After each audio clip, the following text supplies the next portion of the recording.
A pleasant day, everyone. I would be happy to discuss with you the Module 3 entitled Etiology of Diseases. This is Dr. Madonna Cervantes Sudio, and today's discussion, we will talk about 5 main points. 1 is common terminologies, 2 factors and criteria to causation, 3 natural history of diseases, and various agents of source diseases, that's number 4, and the 5th one is mode of transmission as well. So let's begin with the definition of etiology. It studies the cause of disease. It answers the how you got the disease. In Module 2, we learn the various determinants of health, right? Hence, if we would like to assess the house of a person who become positive of, for example, COVID-19 virus, we will check their behavior or lifestyle. Is this person working or not? If yes, is he removing his face mask with colleagues during mealtime or break time?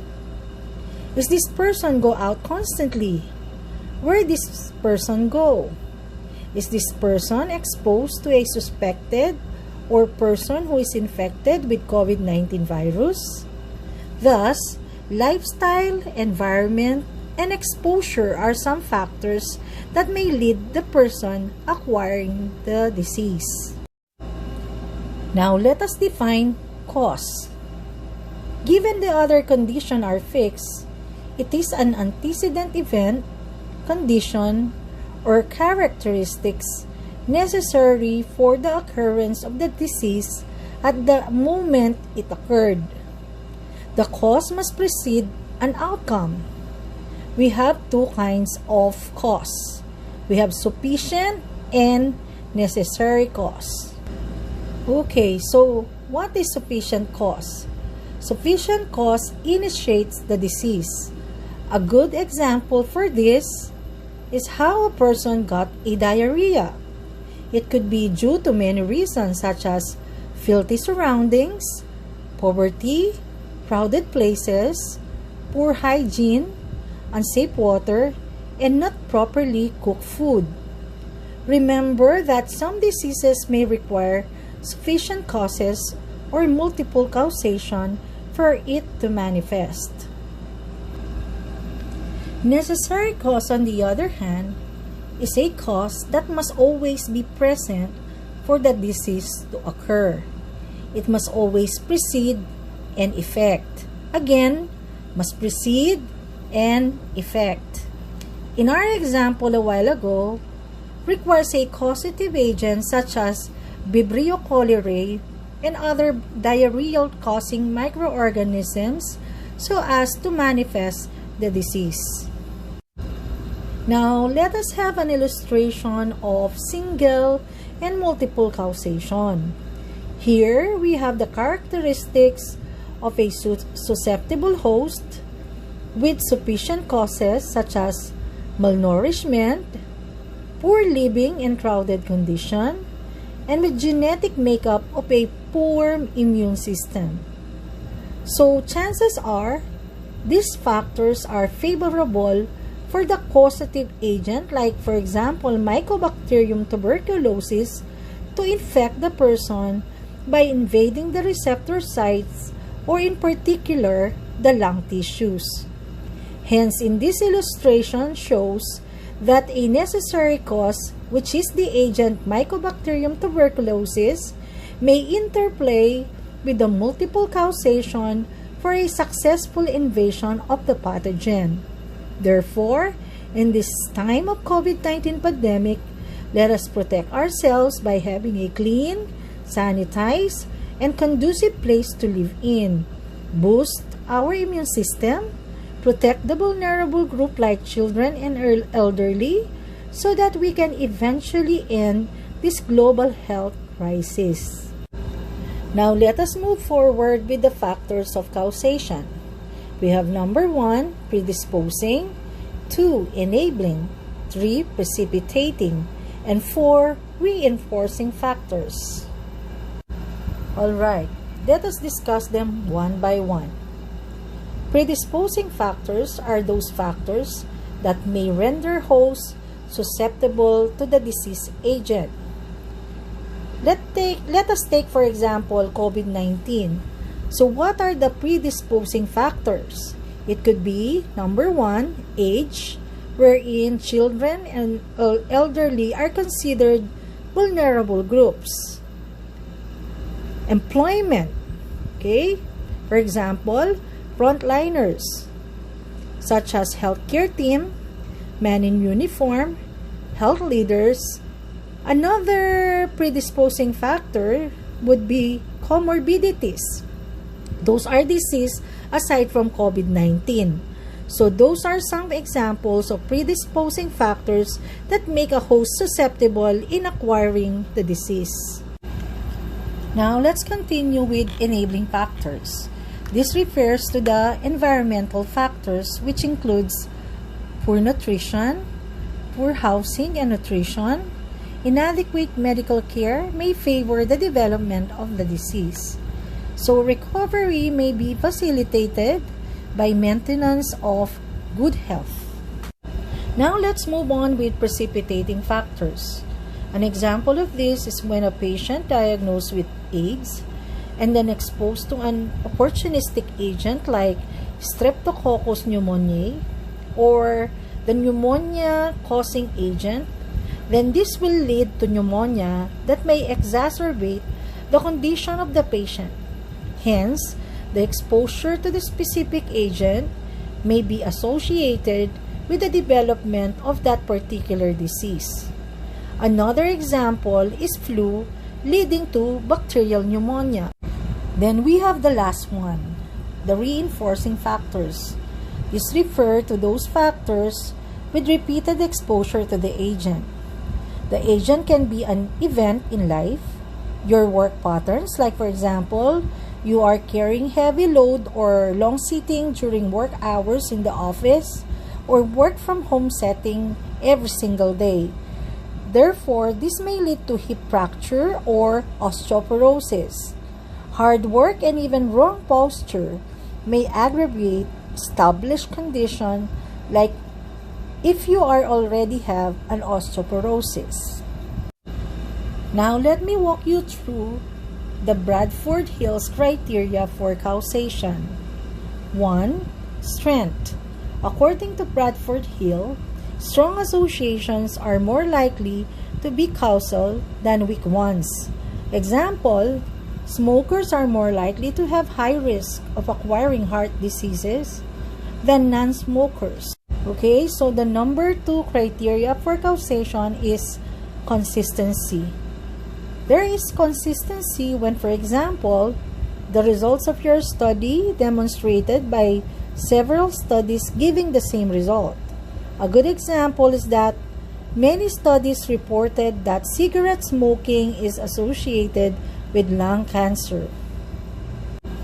Now let's go to number 3, biologic gradient or dose-response relationship. Does increase in exposure result to increased effect?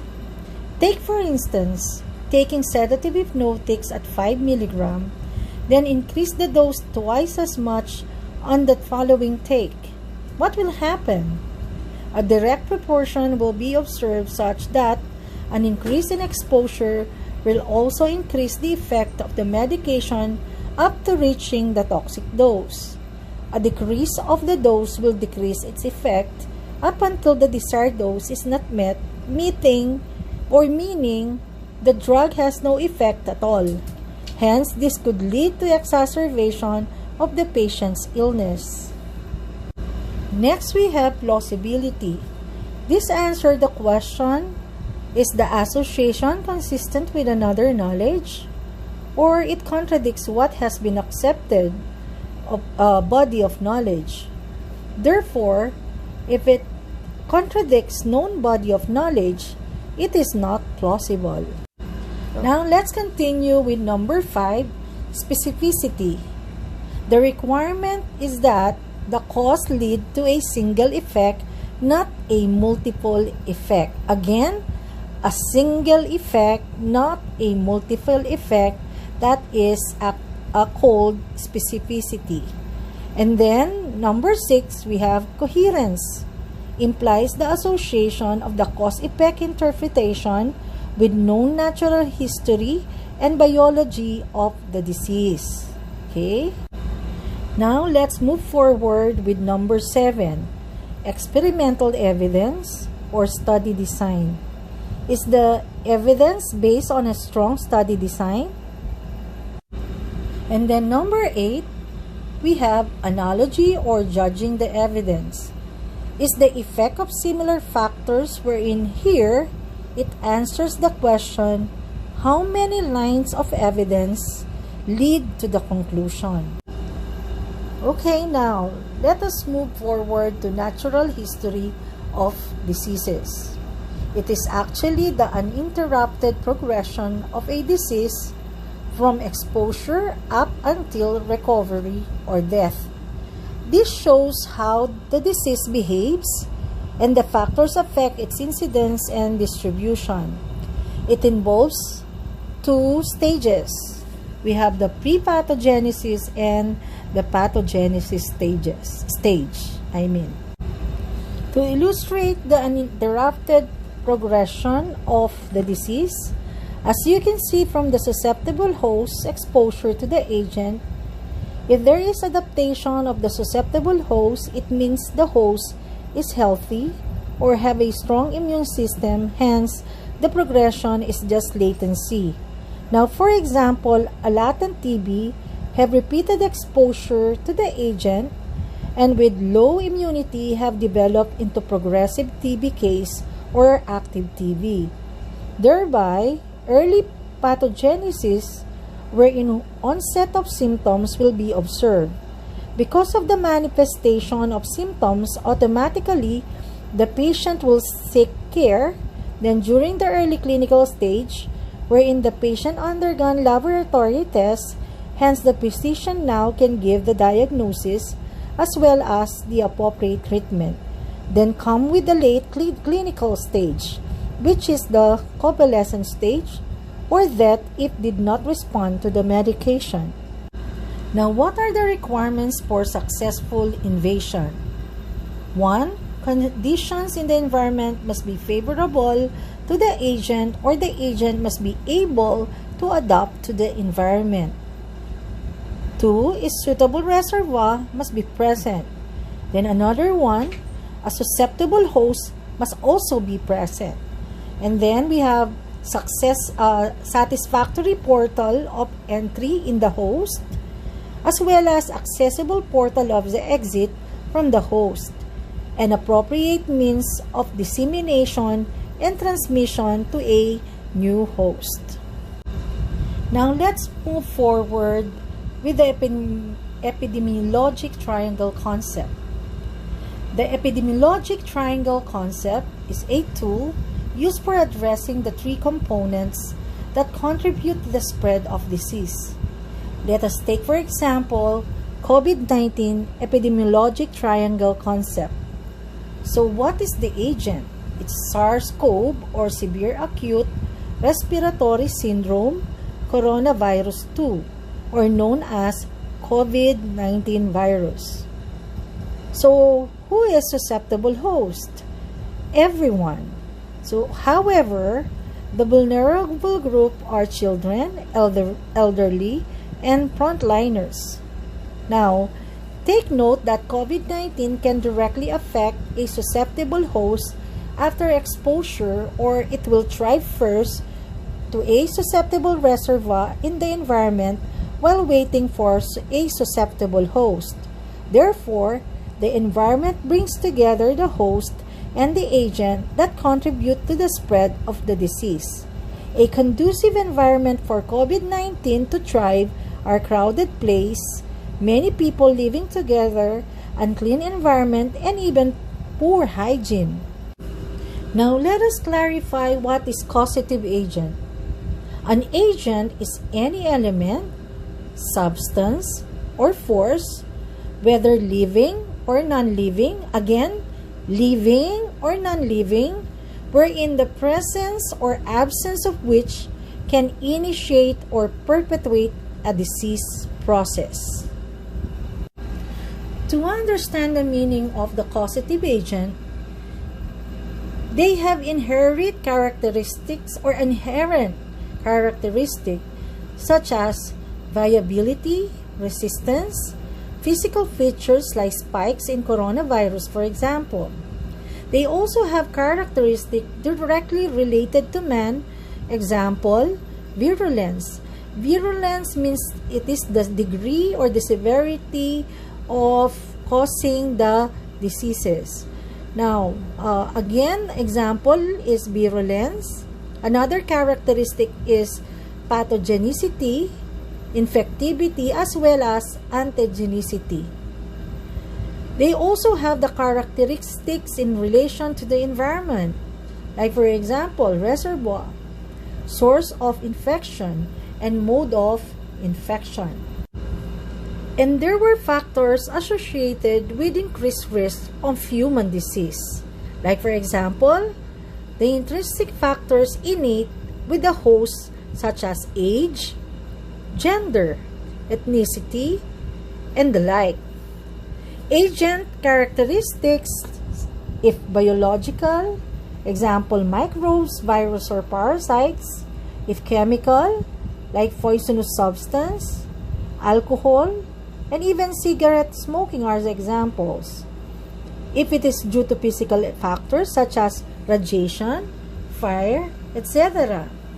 If it is nutritional factors such as excessive amount of sodium or deficiency in vitamin A or iron, etc. And if it is involves the environment such as temperature, humidity, altitude, crowding, and the like. Now let's have the two types of an apparent infection. One is preclinical disease. It is in early stage of disease progression, so the disease is not clinically detected, but it is destined to become clinical disease. Like for example, latent TB, once exposed repeatedly, it can progress to an active tuberculosis. Second is subclinical disease. On the other hand, it is a disease, it is not actually detected, but the host carries the organism or has antibody response. An example of subclinical disease is the case of Mary Malone. A typhoid disease outbreak in New York in the early 1900s. So typhoid Mary was a healthy carrier of Salmonella typhi. She continued to work as a cook and infected numerous people until she was quarantined. Now let's move forward to the transmission of agents. So we have direct contact and indirect contact. When we talk about direct contact, it is actually person to person. Example, skin to skin. Like for example, of skin to skin is handshake. Then saliva via kissing, sexual contact, aerosol from sneezing or coughing. Indirect contact, on the other hand, refers to the following: via vector. This is an organism that carries disease causing microorganisms such as mosquito. And then via fomites. Fomites are inanimate objects that can carry disease causing microorganisms. Example, toothbrush, cutting board, toys, doorknobs. Here are the recommended viewings or readings. What have you learned from our discussion today? Can you share with us in the comment section? I would love to hear from you. That brings to the end of my presentation. Thank you so much for listening. Have a great day, everyone.